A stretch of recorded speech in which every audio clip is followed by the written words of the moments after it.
Welcome back to Behind Enemy Lines. Terry and Mike here. Both of us are sick, so you got to apologize Yeah. ahead of time. Both a little bit under the weather, but we'll survive. So we have a super interesting guest. I'm excited about hearing his story, Jack Donna. And so Jack is a retired electronic warfare non-commissioned officer, DONA. Jack, and he's got is a very cool, interesting story and involved with the FISA process and whatever he could talk about there. He's very familiar with Arctic frost that affected. In my view, that the stuff that Jack was involved with, he understands and is familiar with, is really, in my view, is the Democrats were trying to treasonously take over our country. I mean, with the stuff they did, it's you can't believe it was even happening, right? So we'll get a really cool, interesting insight from Jack and whatever he's able to share with us about what happened. And for those of you who watch the show, I was a victim of that as well. I was a domestic terrorist. I was just a parent. I peacefully went to January 6th. I was fortunate that I didn't go to prison I didn't do anything. I shouldn't have went to prison, but some people did. They shouldn't have went to prison, and our politicians were spied on. I think this started from the Obama administration. So I'm really excited to have Jack here. I know I gave a very, very, very abbreviated intro, Jack. So why don't you jump in here and share with the audience a little bit about who you are, your background. Also talk about your father. I know you're very proud of that, so we want to hear about that as well. So go ahead, Jack. Well, thank you, Terry. I appreciate you having me on. It's a real honor to be on your show. I've followed you for a while, and you've definitely been to the mix the past few years. And again, it's a great honor to be on the show. My name is Jack Donna. I'm a retired U.S. Army Master Sergeant. I spent roughly 4 decades in the intelligence community as an electronic warfare, an IEW field systems engineer. I started out in fixed wing aviation surveillance systems such as Guardrail, the Global Hawk. I also worked on several other platforms, aviation platforms, BAT UAS, and so on and so forth. Around 1996, 1997 time frame, I was recruited into the National Security Agency, and I ran a training cell for the NSA that basically trained system administrators on all of the front end high performance workstations that were in use at the time. They were primarily Unix systems back then. They've transitioned away from those, but I believe the backbones are still running Unix. But back then, they needed a training cell that could train the system administrators. They were having problems with identifying the difference between a software malfunction and a hardware malfunction. So basically, we had for 5 years. I ran that training. I stood it up and I ran that training cell from 1997 until 2002. We trained every intelligence branch. We had people from NSA, Defense Intelligence Agency, CIA, counterintelligence division, the FBI. I mean, we even had people from National Weather Service. We had anybody that had anything to do with federal level system administration on these classified systems. They came through me. In 2002, I was selected to take over as the Futures Directorate Intelligence Center Sergeant Major. Although I was an E8, I was a senior E8, so I was frocked into the position. 2000, I did that for roughly 2 years, and then in 2005, I retired from the Army and I went to work for the Department of Defense as a defense contractor. I worked for General Dynamics and also for Raytheon, and primarily on aviation systems. I did do some strategic systems, and I finally retired in 2015 timeframe, working as a missile systems engineer on 2 surveillance ships that operated in the South China Sea, the USNS Observation Island, and then also in the Middle East, I was on the USNS Invincible, basically doing missile detection. So that's pretty much my background. It's been fun. Mm-hmm. The fun stopped in 2020. I was very happily and comfortably retired I finished working at 19 at the age of 48 years old. So I had planned very, very well. And, like I was telling you the other day, Terry, when we talked, I was just sitting on my ass, shining the leather on the couch. And I woke up the next morning and found out Trump lost. Yeah. And, it was very patently obvious to me what had happened. And so that's when I decided to get involved. A group of us stood up a think tank. It's called the Conrad Group. We're on Telegram. You can also find me by my name on X. And it slowly built up over the years, and we've been at it for about 4.5 years. Uh, we've done some pretty good, identified some pretty good product. We identified the intergovernmental agency agreements between HHS and the World Health Organization. We exposed that, where they were basically going to bypass state uh, state political apparatus and take over via the pandemic. I mean, a lot of people didn't realize that was happening. We blew the whistle on that. Yeah. Uh, and we've been involved with some election integrity stuff here in Arizona, which is where I'm at. Been recognized by the president himself for our work in Pinal County and also Pima County. So that's pretty much my background. And I don't stand alone in this. There's 20 other people that stand behind me on this. I'm just kind of the more visible uh, Mhm. persona that on the camera. Yeah. So before we talk about all this cool, interesting stuff, I Yeah, I want you to, do an elevator pitch on your father and what you did for your father, because I know you're very proud of it, as you yeah, should be. Go ahead. yeah. So my father, his name was Master Sergeant Orlando J. Donna. He immigrated to this country from Nicaragua when Nicaragua got taken over by the Somoza dictatorship. And so my dad came here in 1948 with $40 in his pocket, two suitcases, and he came here and under the asylum laws that were in place at the time. And he embraced this country. He loved this country. He joined the Air Force when he graduated from high school, and he served in the Air Force for 22 years. And he fought in the Vietnam War. He flew all over North Africa and in Europe during the 50s and 60s. Mhm. And in the early 60s, he got into computers, and he went into the university school system to work in with computers.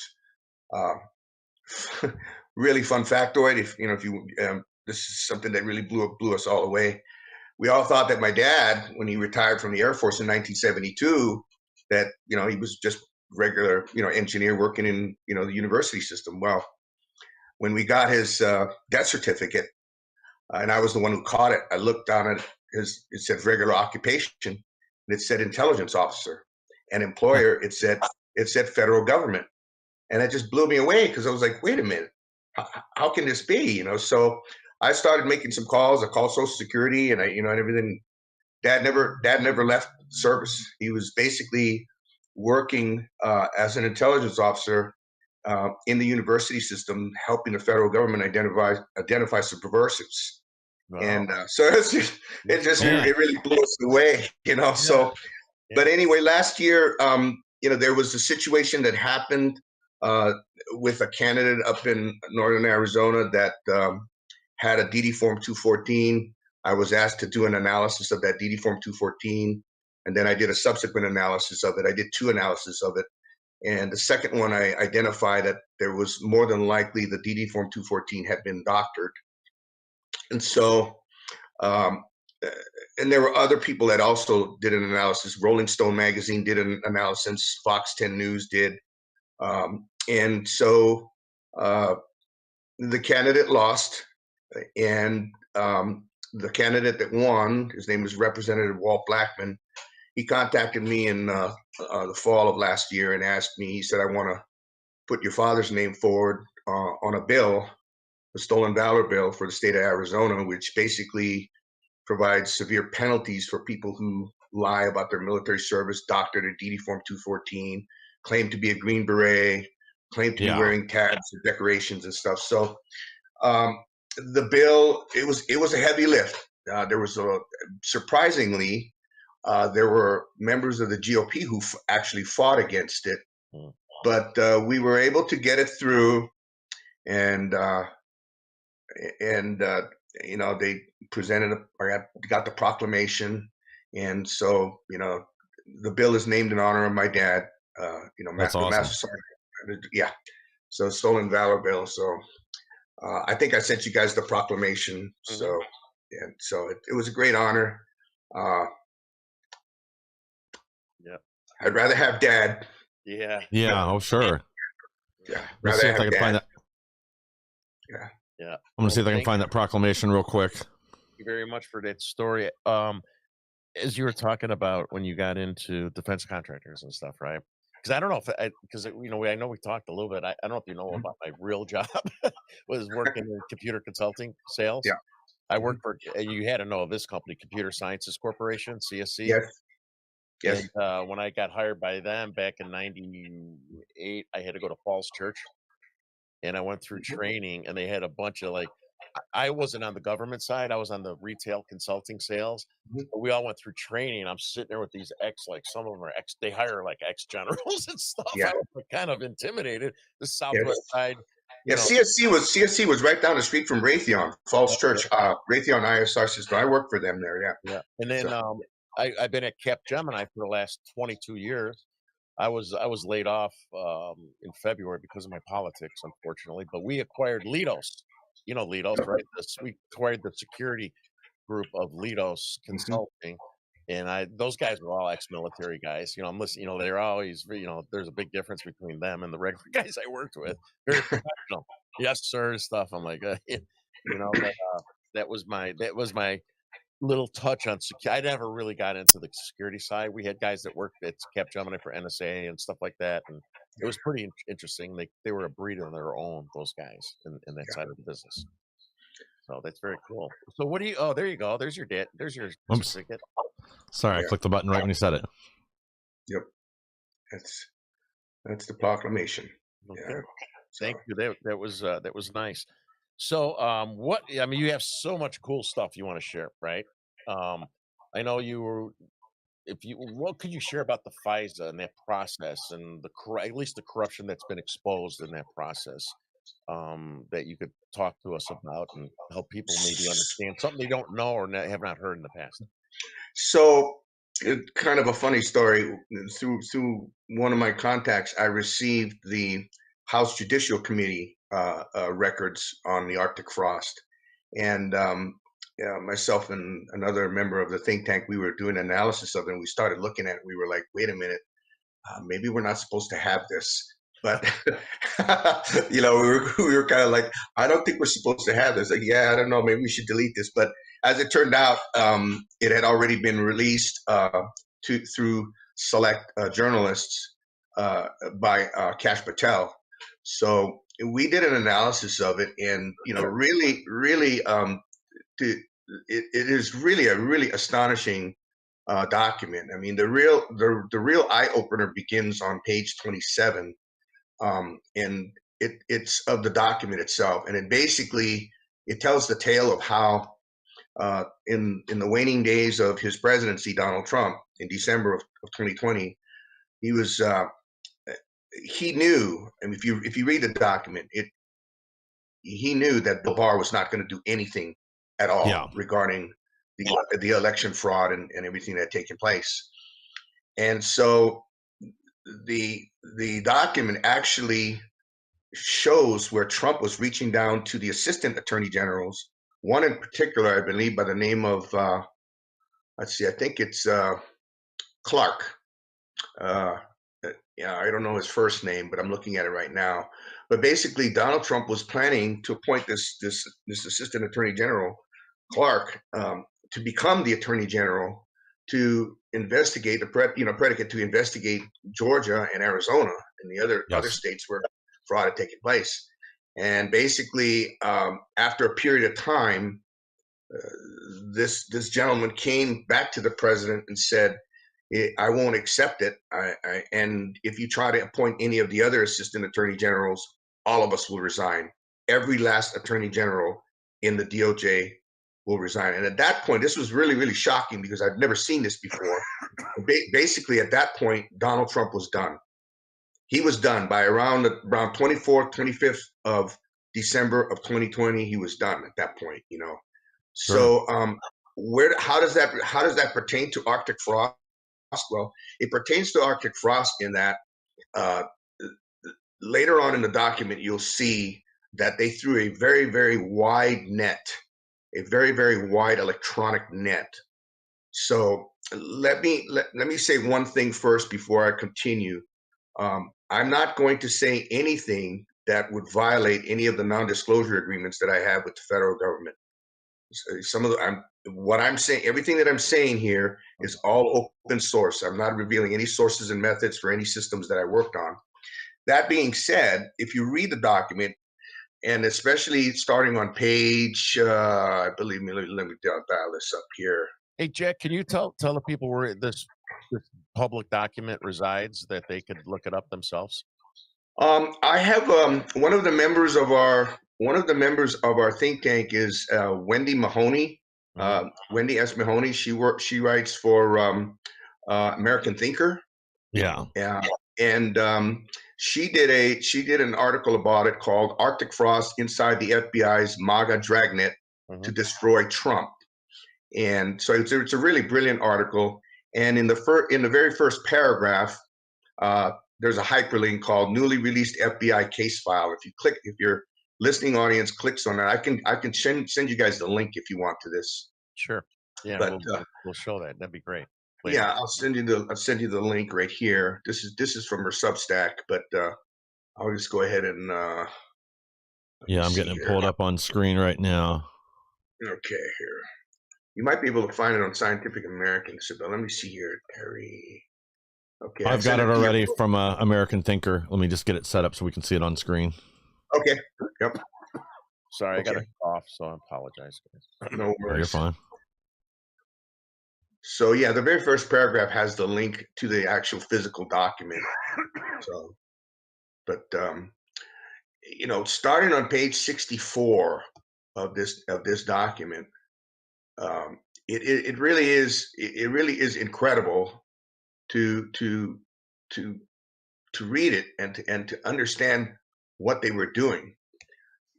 In a nutshell, a wide electronic net, a SIGINT net, that stands for Signals Intelligence. Yeah, Signals Intelligence net was thrown down. Now, what they were trying to do by throwing this net down, it's the same thing that they did with J6. Okay, so what they did with J6 was they got all of they didn't do any voice intercept of to my knowledge they didn't. To my knowledge, they did not do any voice intercept on J6. But what we do know that was disclosed to the public was they threw out a very, very wide electronic net. Now, without getting too technical, everybody's phone, everybody's laptop, everybody's computer has what's called a MAC address. It's a hexadecimal machine address, and that's what MAC address stands for, machine address. And that hexadecimal serial number basically identifies that physical communications device, whether it be a computer, a laptop, a desktop, or a cell phone, as it hooks into the internet or it hooks into cellular services.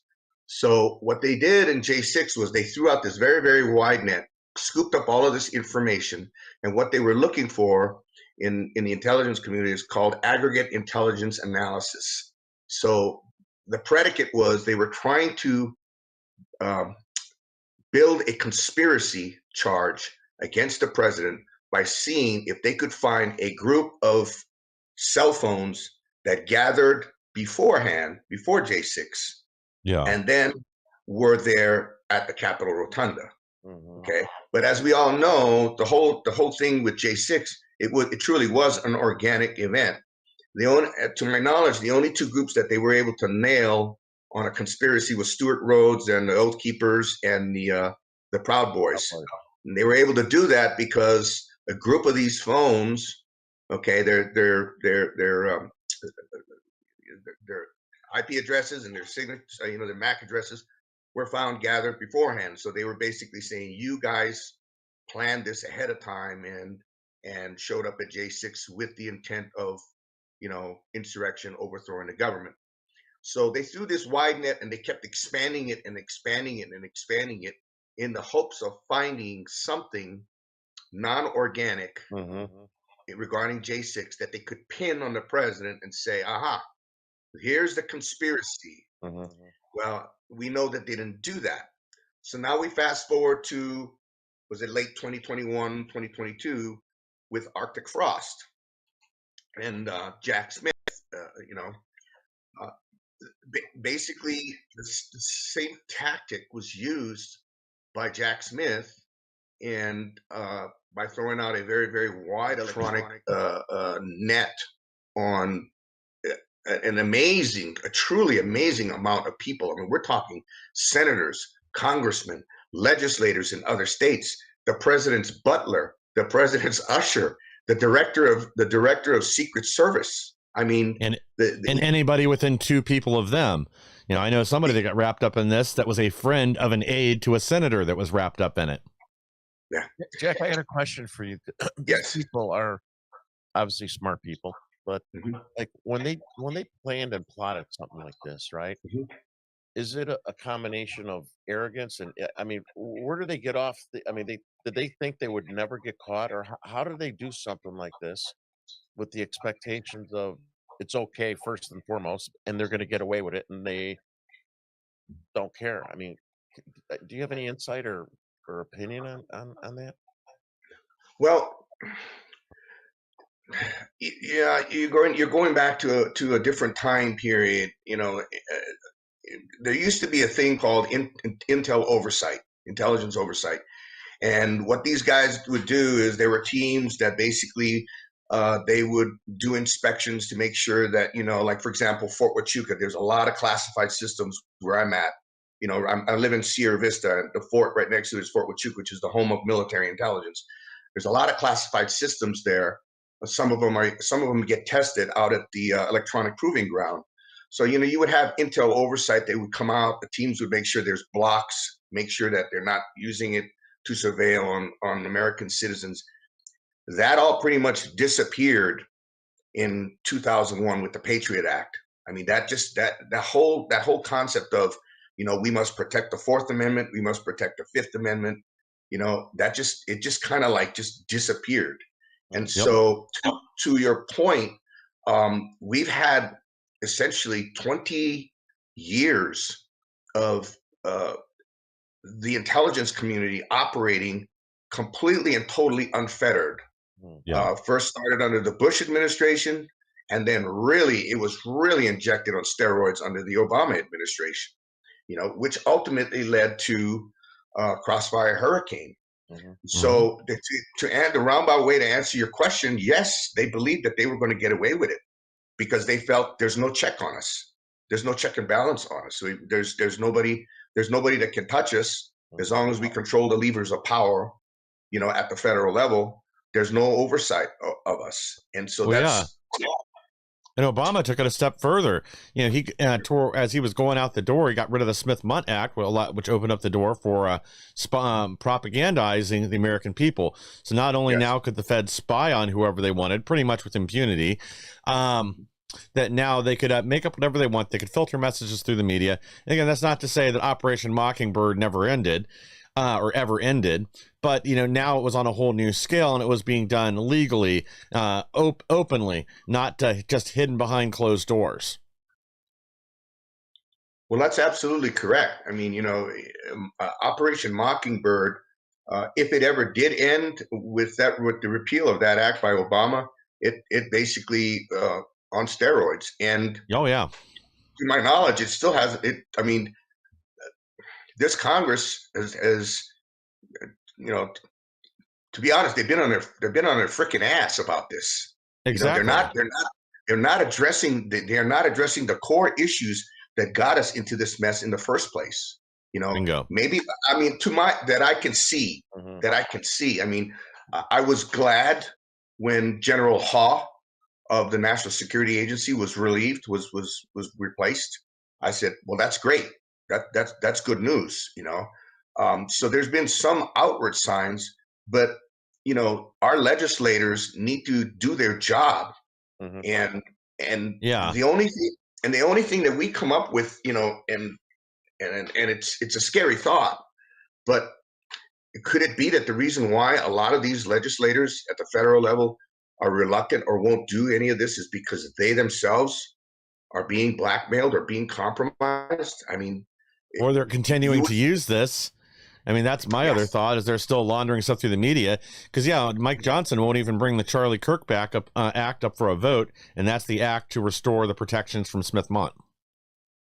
Yeah, I agree 100%. I mean, you know, look, a lie is a lie is a lie, okay? And, you know, it basically, you know, if the left is using tactics that, you know, that propagandize and tell lies, it is equally as wrong for the right to use those same tactics. And you know, to your point, you're absolutely spot on. I mean, they need to get off their asses, and they need to do the right thing and repeal this, because you know the American people deserve to know the truth and not be fed propaganda. Propaganda is an instrument that was pretty much raised to a scientific level by Joseph Goebbels in Germany, and it was refined by the old Soviet Union.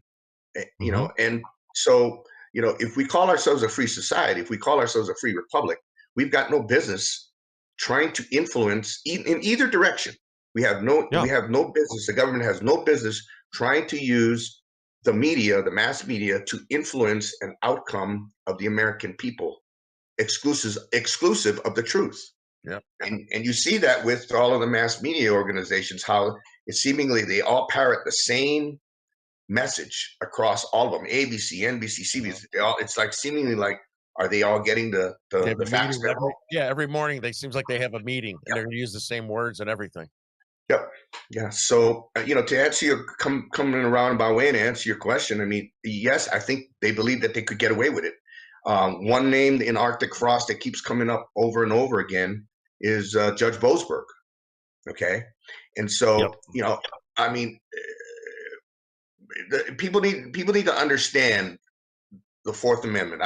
With your permission, I'd like to read the Fourth Amendment if I could. Yeah, go for it. The Fourth Amendment of the Constitution says the right of the people to be secure in their persons, houses, papers, and effects against unreasonable searches and seizures shall not be violated, and no warrants.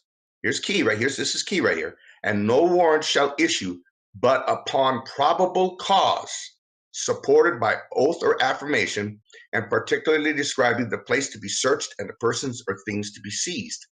Now, this is key here. Probable cause. Okay, what was the probable cause in these warrants? We haven't seen that yet. We have not seen that. What was the predicate for them to throw this huge surveillance net on our legislators, you know, on state legislators and federal legislators? I mean, private citizens, law firms. I mean, the list is staggering. It starts on page 64 of that document, if anybody wants to take a look at it. But, you know, what was the probable cause? And then the second question that I have is this. Okay, so Boasberg at the time was the judge in charge of the FISC, which is the Foreign Intelligence Surveillance Court. Okay, now think about that. Foreign Intelligence Surveillance Court. But all we see is a whole list of American citizens being surveilled. What was the predicate for them to use the Foreign Intelligence Surveillance Court to obtain warrants on all of these American citizens 5-6 levels deep from the primary targets? I mean, I think that's going to be the next shoe to drop. You know, And I mean, it's just really staggering. I mean, you know, Yeah. it's just Jack, every one of those that you mentioned, and it goes, 5 or 6 deep in law firms, they're supposed to have a justification for every single one of them, right? Not that's just correct. your point, the broad net. It's like, and that's probably a lot of work and a lot of justification and maybe bullshit conspiracies or whatever they did to tie that together to justify it, or maybe they just didn't do it and they thought they're gonna get away with it. Well, I want to interject one thing here real quick. Not only would they have to maintain this conspiracy 5 or 6 deep, it ends as soon as, or it's supposed to end as soon as you find one of these targets is invalid. Then all the rest of them down the chain are gone too. It's fruit of the poison tree, just like it would be with a fictitious warrant or otherwise, using illicit means to gain access to someone's personal information, data, search their home, whatever else. The minute you violate those laws, boom, none of that's good in court, but we already know they've been sidestepping that for years. Well, that's exactly what they did with General Flynn.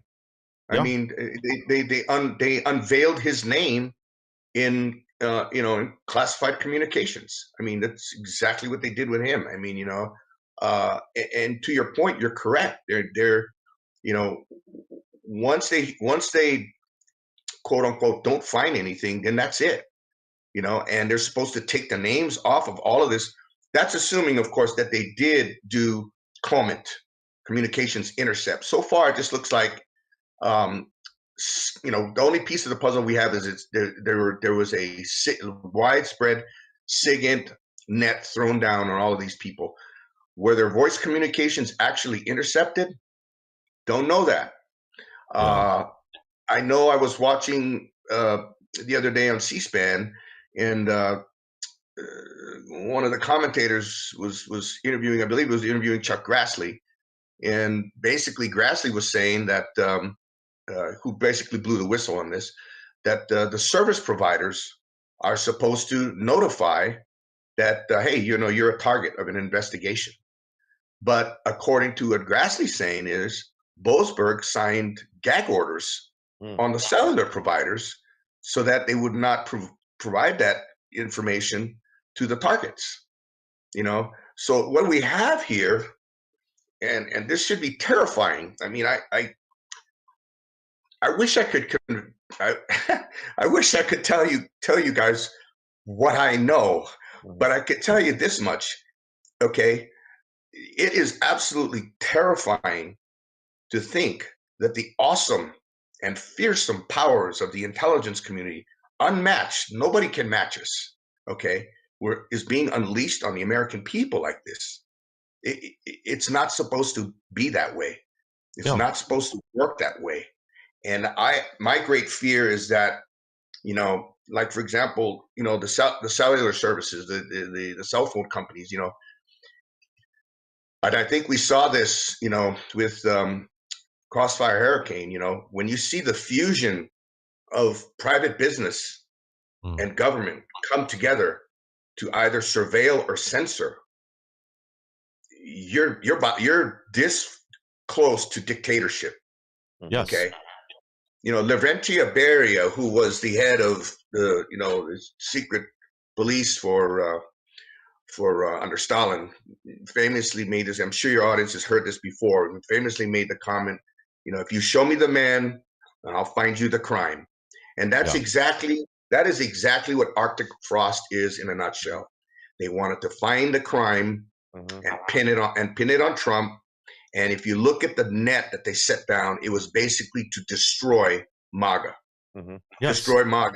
Yeah, completely. So for instance, with me, and I'm nobody or not a politician, as they go forward with this investigation, I'd like to know who the hell was able to put me on a domestic terrorist watch list, take my, quad ask me, my family, who was able to pull that lever, and what was their justification? They don't respond to Matt Gaetz' demand letter, right? To all Garland, Ray, and Mayorkas. They just said, yeah, we got the letter. Never answered them. And I want to know who put me on that list, who approved it, and then who, after Matt Gaetz and Congressman Troy Niels reached out, and all of a sudden I was off the list. Who had the authority to take me off the list as well? It shouldn't, to my mind, it shouldn't be that easy to do something like that.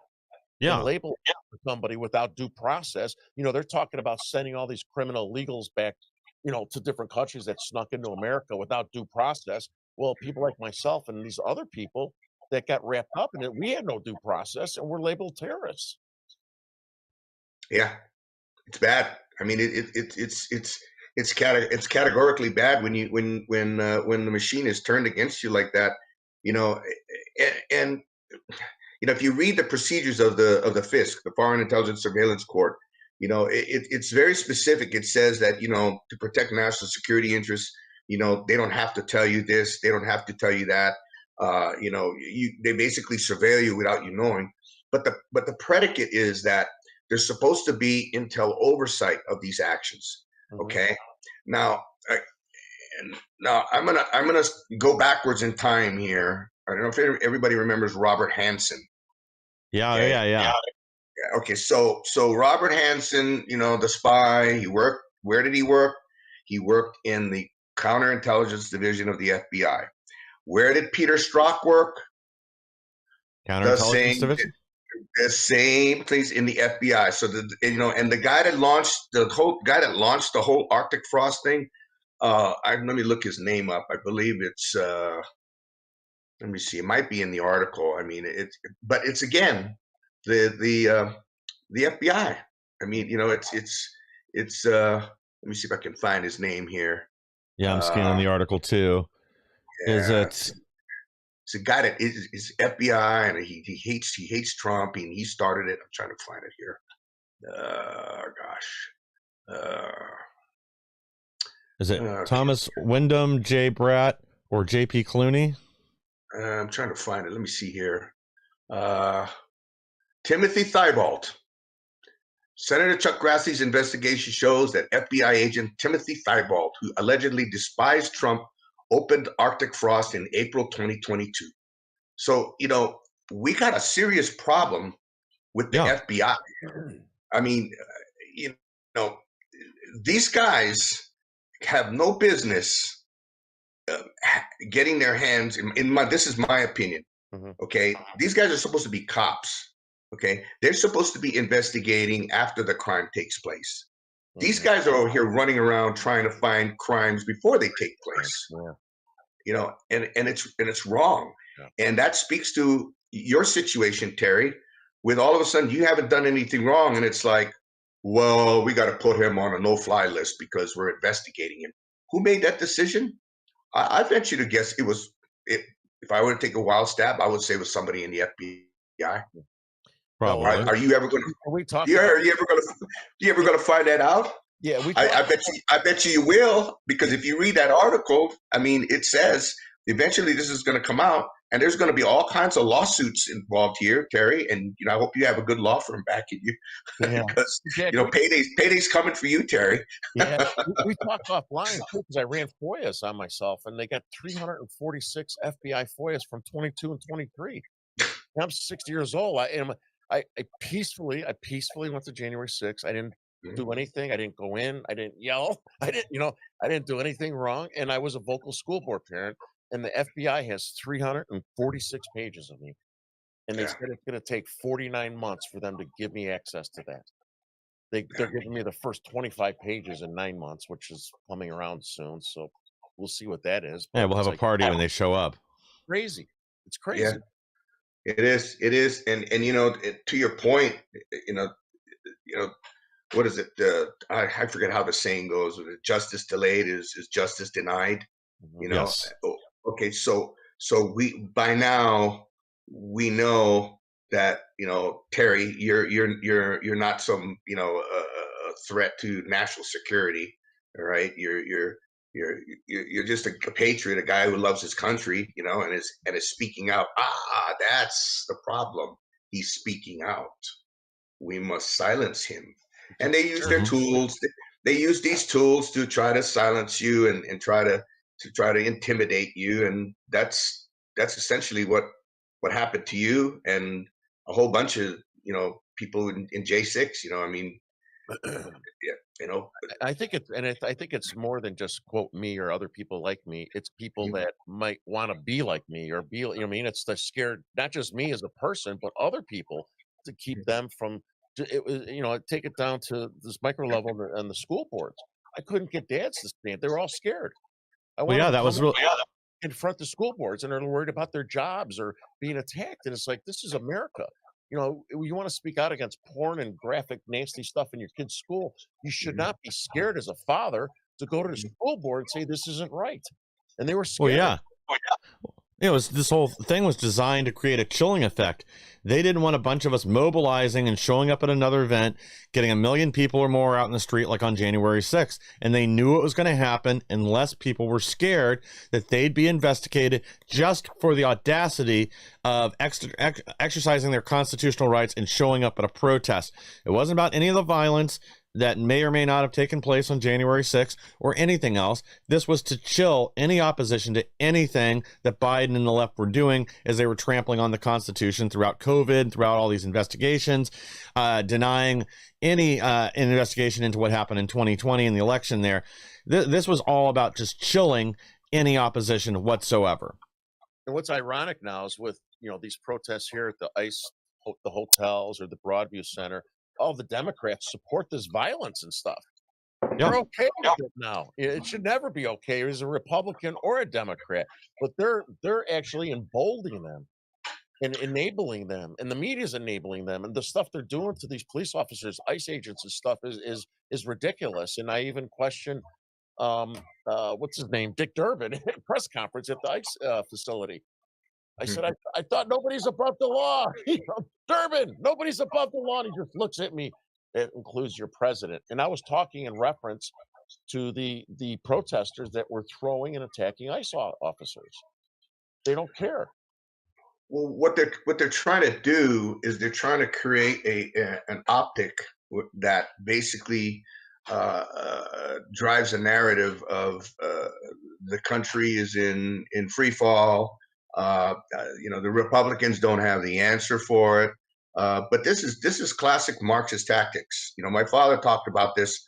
When Somoza took over, the first thing they do is they create a crisis. And they create the crisis, and then after they create the crisis, then they come in with the solution. Well, we've got too many shootings, we got too much gun violence. We need to take your guns away. We'll protect you. This is classic Marxism. Okay, this is classic. What was the guy who wrote that book, Rules for Radicals? Yes. Yeah. Saul Alinsky. You find your target. Yep. You create a problem, you polarize them, you paralyze them, you keep attacking them, and that's essentially what they're doing. To your point, about Charlie Kirk, and the situation with Charlie Kirk, and just to let your viewing audience know, I'm a member of Cochise County Conservatives. I'm the spokesperson for it's a Turning Point USA Alliance. We're a Turning Point USA Alliance member. Charlie was a real danger to them because, the whole Soviet ideology and methodology is we got to kill off the older generation, but to make it happen, to make the revolution happen, we've got to get at the youth. And what Charlie was doing was he was going into these citadels of Marxism and communism, and he was actually moving the needle. He was actually changing the hearts and minds of the youth. And he was going into these places that had been long abandoned, by our side. I can't remember. I think it might have been Newt Gingrich said it many years ago. We gave up our universities and colleges to the left, and we created think tanks on the right. Well, think tanks don't. Think tanks. They don't reach someone that's 8, 9, 10 years old, because by the time they're 15, 16, you've lost them. Yes. So it's terrible situation that we find ourselves in. And, in my opinion, I don't think, the government's moving fast enough. No. This big, beautiful bill, for example, I'm just say this real quick. Why didn't they put these safeguards in there to remove propaganda on the American people in that big, beautiful bill? Mm-hmm. Who would be willing to go to the floor of the Senate or to the floor of the House and say, I'm going to vote no against this because I think we should keep pushing propaganda on the American people. Yeah. Well, I mean, there's clearly a lot of these uniparty pickle kissers left in the House and the Senate. I mean, the fact of the matter is, after 40 some odd days of holding the American people hostage so the Democrats could keep Obamacare on life support and keep this money flowing to their friends, who, as we're seeing with this report that was disclosed early this morning, these insurance companies on the Obamacare exchanges have laundered over $400 billion since Obamacare's inception to the Democrat Party through direct. Yeah, Terry, they just put a huge amount into getting Prop 50 passed in California so they can redistrict that state. So, I mean, these are not friends of the American people. The Democrats know who butters their bread, and they're going to keep them subsidized. But there's unfortunately a lot of weasels on the right that are also allowing that to happen, that are blocking votes on the Charlie Kirk Act to reinstate the Smith-Mundt Act so they can't propagandize us. They refuse to eliminate the filibuster, even though the Democrats publicly, they already tried to. They tried to while Biden was in, but if it weren't for Kristen Sinema and Manchin in West Virginia, they would have got it through. But there were two Democrats that stood in their way, who both afterwards became independents and have since then been a thorn in their side. But yeah, I mean, this is, I mean, I think this deep state is more on the left, but unfortunately, there's a lot of weaselly rhinos that are part of the same problem, and I don't think they have the votes to get it through in the House, and that's why Johnson doesn't want to bring it up, because every Democrat's going to vote against it, but you can bet your bottom dollar there's a good 35, 40 Republicans that'll do the same. Well, you know what? I'll tell you, it's dire with this whole situation with the illegal aliens and this whole shutdown and what they're holding up, because here's something that I spoke with my attorney about this, and he was like, "Oh yeah," he says, basically the Republicans couldn't cave. They absolutely could not cave, and the reason why they couldn't cave was because if they had granted authorized medical treatment for these illegal aliens, okay, whether it be Medicaid, Medicare, whatever, Obamacare, whatever, you just granted them legal status to remain in the country. The Republicans' backs were up against the wall. They could not cave, because if they had caved on that, that's it. Republic's over. There's 20 million people automatically. That's a pathway to citizenship. You can't deport me because I have this medical condition, and you said I can have medical care. So you never get rid of them. Yeah. You're now a parasite on us for the rest of our lives. Sorry, Terry, go ahead.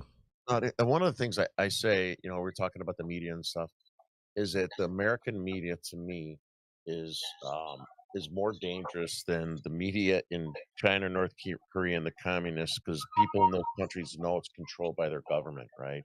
They know the military controls it. Here in the United States, you've got these leftists and Democrats and people that think the media is independent. It's not independent. So it has a level of credibility it doesn't deserve, it doesn't earn. So therefore people believe it and think what they hear from them is truthful, right? And people believe this crap that's going on, and they follow these people. In reality, they're all working together. To your point, they say the exact same thing, right? All of them say the same thing. My friend just did an independent study here in Illinois with Democrats. He's Republican. He just came. I'll put it out later. Real clear politics. 80% of Trump. They did a survey. 80% of Trump supporters thinks ICE is thugs in the state of Illinois. 70% of them think that they should be followed when they're going on their immigration plans. 40% believe that it should be okay for them to pull ICE agents off of people when they're making arrests. Isn't it crazy? Yeah. Well, I got some breaking news for you guys. There's a judge in Chicago that's getting ready to order ICE to release thousands of illegal aliens that were picked up in Chicago during Operation Blitz. Wants them back on the streets with ankle monitors rather than awaiting deportation. Yeah, see, what they're trying to do is they're trying to circumvent the rules for immediate deportation. There's rules in place that they can be immediately deported. Expedited removal. My ICE buddy told me they got 24 months, and the ICE agent could make that arrest, and the left said, "Oh, they don't have due process." Well, it was first. This is what I just learned from my buddy. It was first started under Clinton, and it was for 2 weeks within 150 miles of the border. And then under Obama, it became anywhere in the United States for 2 years. and an Mhm. ICE officer has the ability to arrest somebody that's here illegally without having to go in front of the courts. If I got it correct, I don't know how familiar you are with that, Jack, but that's what my friend told me about it recently, and That's accurate. yeah, and he's a Hispanic gentleman who's been with ICE for 7 years, and and they talk about these poor guys wearing masks. They're doing it to protect their own families that are being attacked and doxxed. This guy was buying a house. He had his 4th child, brand new baby, closing on a house. These scumbags doxed him and his family and put his new address and showed up at his house.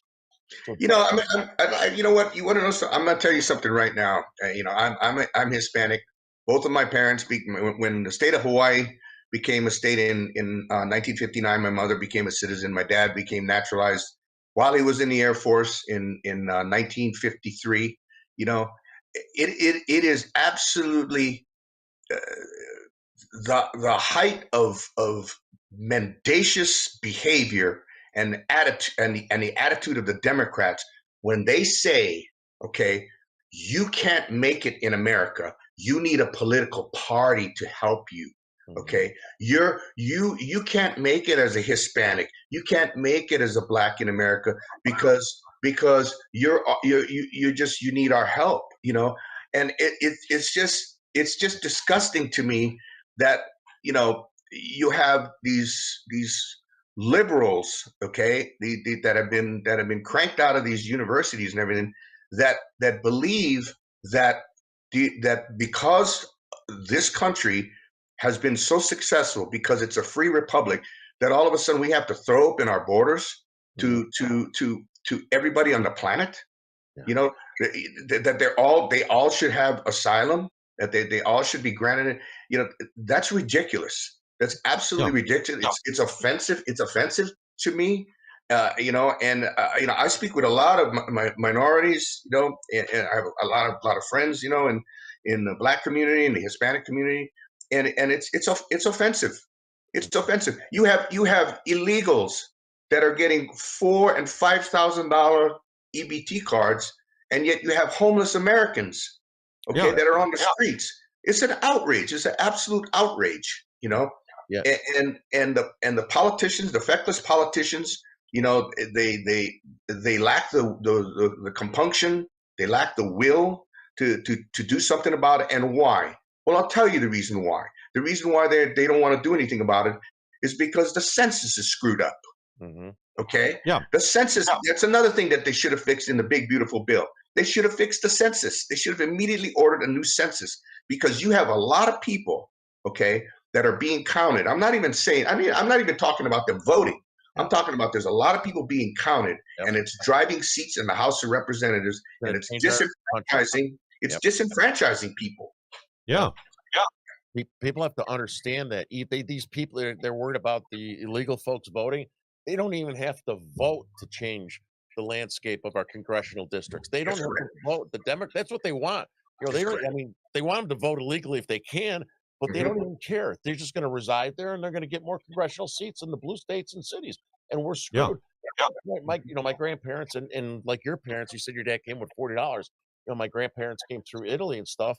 They didn't come here and say, "Yeah, where's my EBT card? Oh, where's my apartment? Where's my phone?" Obviously, they didn't have phones there. Yeah. "Oh, where's my I mean, they worked their asses off. My grandma was a maid. My grandpa worked in a bakery, and Mhm. every generation we did better, right? And then we would take care of our other family members too. Mhm. The Indian community does it. They're a little different because they're highly educated when they come here, right? And they're in technology, but they help their family members. They live together in a house. They do this. These people come over, and in some cases, they complain that they don't get enough. Mhm. Yeah. It's an ideology that the left has adopted. That basically the American citizen is no longer of value to them. That basically, we need to live in a world without borders, and that we need to move towards one world government. And I'm not no kook or anything. I mean, you know what? The past 4 or 5 years with the pandemic and the things they try to implement, we reported about it, with the intergovernmental agency agreements. That's what they want. Mhm. They want to be able to track you. They want to see what you're purchasing. They don't want you to have the ability to defend yourself. All of the things that the Constitution, grants us. Yeah. They want to take they want to take away because it's an obstacle to them. You know, my father, when he came here, I have two other brothers. One's a retired Air Force lieutenant colonel. Another became an engineer for NCR, working in a clean room. You know, we worked hard, and one of the very first things that mom and dad had big fights over it, but dad ultimately won. Dad basically said, no, my kids are going to be educated. They're going to speak good English. They're going to learn how to communicate effectively. They're going to be able to read and write effectively. They're going to understand the enumerated powers of the Constitution. They're going to understand our form of government, and it works. It absolutely works. But the whole premise of the Democrat Party is basically victimhood. It's all victimhood. Yeah, perpetual victimhood. Yeah, you made a statement too. And my mom, my mom had like 5 brothers and sisters, and my grandparents, when they came from Italy, they purposely did not teach any of the kids Italian because they wanted them so hardly to assimilate into America. And then my grandma, as I got, she would like almost raised us because she was always like, always at our house, and she wanted to try to teach me Italian. I'm like, Graham, I could barely speak English. I don't want to learn Italian. And she always tried to. I'm like, no. That sounds like my nana. Yeah, that's why we call my mom Nana now. Yeah. So, well, I mean, that's the thing. Most people prior to this invasion, most people that came here, they came here to be Americans. They're leaving something terrible. They want a better life for themselves, their kids, their future kids, whatever it is. But they know they're coming here for opportunity. Whereas today we have most people that are that fled across the border. They feigned asylum because that's what they were being told to do at the border. And they're not even really economic migrants. That was the term we've been using, but most of them are really just mooch migrants. When you look at the percentage of them that to this day still are not working, that are still reliant on food stamps, government housing, and everything else, they're not contributing to our economy. They're literally just sucking the lifeblood out of America. Like as you said earlier, we have Americans to consider first. I mean, we really need to cut off anybody who is not an American citizen. They need to be removed from any government benefit whatsoever. We need to mandate E-Verify so employers can no longer hire illegal aliens. And then a lot of these people will take themselves back over the border because suddenly they can't suckle off the American teat any longer and stay here and enjoy the freedoms that they have. I'm sorry, because I know there probably are some people that are wrapped up in this that are legitimate asylum seekers. But at the end of the day, too bad. Sorry. You could have followed the rules. Annie Cyrus, one of our other owners here at Ex America News, you guys heard me say this before, but she's from Iran. She had to wait a year after escaping Turkey, after being sold off as a child bride by her father at the age of 13, had to then sit in Turkey, wait until she had approval to come here as an asylee. And same thing. She came here, she learned English, she worked. She didn't mooch off welfare benefits or anything else. She's proud to be here. That's who she is now. She worked. She became a citizen, and she wants to contribute and save our country. I think people like her really see the danger that we're facing right now, what our country's turning into.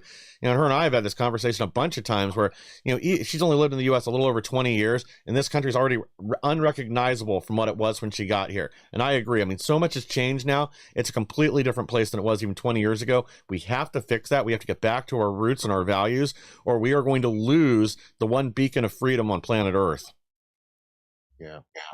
That's absolutely correct. I mean, that's spot on. Yeah, I did an interview right before our show, and we're talking about the Democrat Republicans, the situation that we're in. The Democrats wanting all these people to come in and give them stuff, right? It's like, how do you compete? Republicans and Democrats, it's like a separated couple. You got dad following the rules and stuff, and mama's like Santa Claus. Mama's giving the kids gifts all the time, right? Dad comes in running up the credit cards. So it's like, how are we going to compete when the majority of our country is getting stuff, right? And yes, we want to help people that are in need and stuff, but the Democrats, they keep on trying to find ways to attack, tax. They never cut back. They want to give more and more and more stuff that they don't necessarily have to give. So how do you take Santa Claus away from your kids and justify it's not we're gonna lose that battle unless we figure out how to fight this and resolve this handouts for free, especially to people that don't even belong here.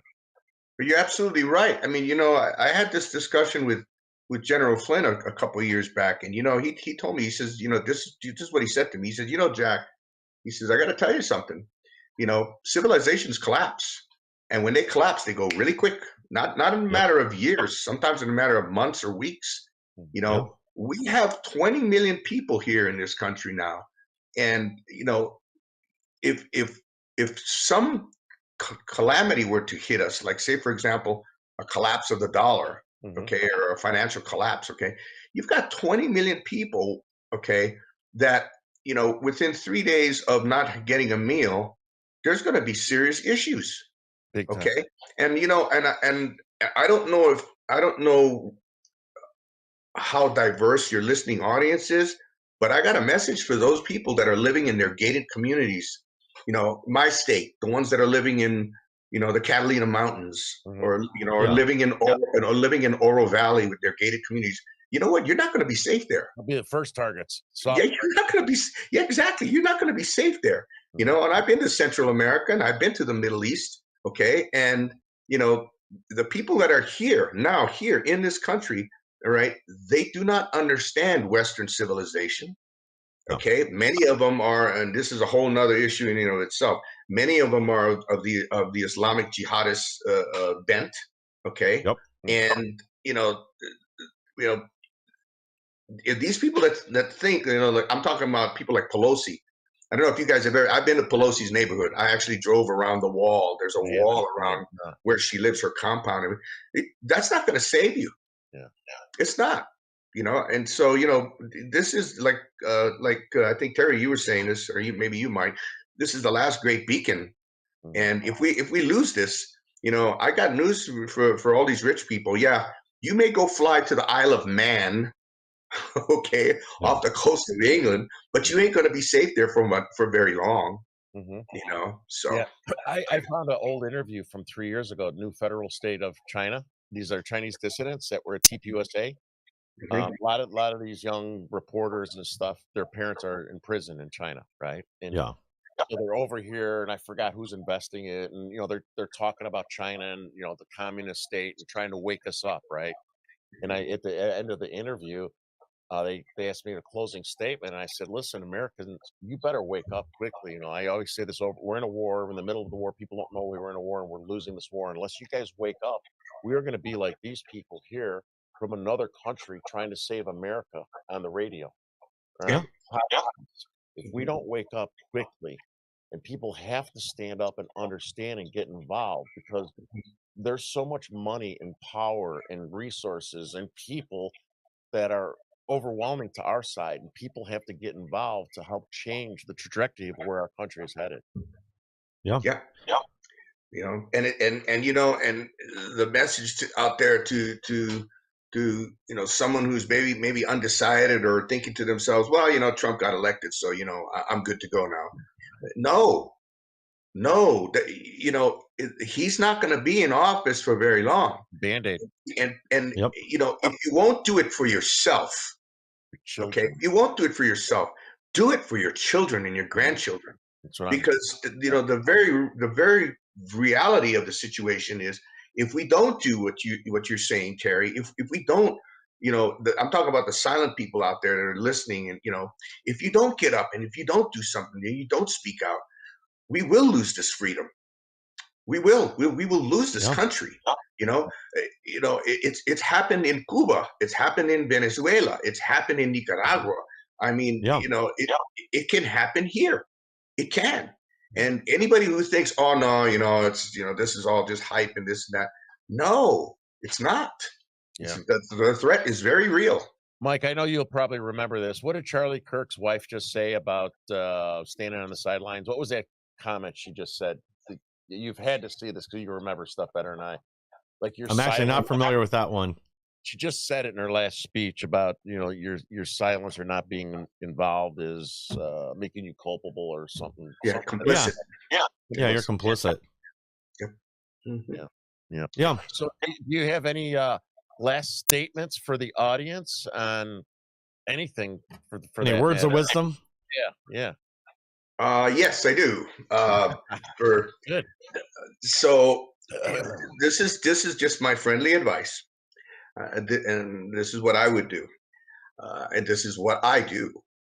If I'm going to go to a protest or I'm going to go someplace where I think, even for 1 second, that I'm going to be surveilled, I'm either not going to carry my phone with me, or if I do, it's going to be in a Faraday bag. Mm-hmm. Okay, anything electronic you have can be tracked. Okay, so that's my friendly reminder on that front. As far as you can do things to protect yourself. Always, whenever you're on the internet, use a VPN, a good one. I happen to use what do I use? I use Bitdefender, which is a really good program. I like it. It's very, very effective. But the last thing I wanted to say was, in regards to everything that's going on right now, with the propaganda and all of the misinformation and the disinformation, and not to go into too in depth, but if you're centered in Christ, if you're going to church and you're living your life right, the Holy Spirit is a shield against all of this nonsense. It will protect you. You'll be able to see through it. Okay, but if you don't have that, if you don't have something solid that you can put your feet on, and I'm talking about spiritually, you're going to be blown with the wind every which way. I mean, you've got to have something firm that you can set your foot on and that you can believe in. For me, that's Christ, and I highly recommend. Comes highly recommended. 2,000 years and running. Thank you. I lied. I do have one more question for you about Yes. electronic surveillance. You made me think about this. What you just said here. Okay. My niece's husband was a West Point grad, and he's been in the Army for 20 some years. He worked on airplanes where they gut them and they make spy planes and stuff. And he told me that they could listen in even if your phone's shut off. Yeah. They could listen. Is it true? Is it? I mean, the stuff I hear about electronic devices, Ring.